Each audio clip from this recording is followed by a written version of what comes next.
I row from A to B against current in 8 hours and from B to A in 2 hours. If the speed of the river is 9 meters per second, what is the speed of the boat in still water? Now, if you see the distance covered is the same whether you are traveling in upstream or downstream. So we can have a equation as distance is equal to upstream speed into upstream time is equal to downstream speed into downstream time. Now, upstream speed we can say is A minus B, and upstream time is given to us as 8.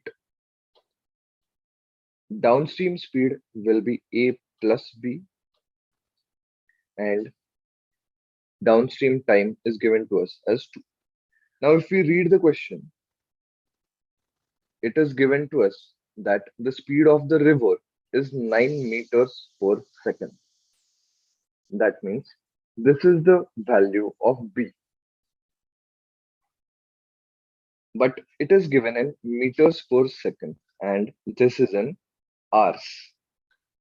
So therefore, we'll have to convert this into kilometers per hour.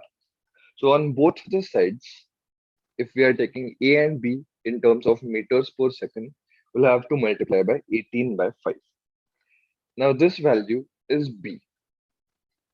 So A minus 9 multiplied by 18 by 5 multiplied by 8 is equal to A plus 9 multiplied by 18 by 5 multiplied by 2. So 18 by 5 gets cancelled on both sides.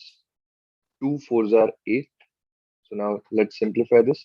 It becomes 4A minus 36 is equal to A plus 9. So you have 3A is equal to 45.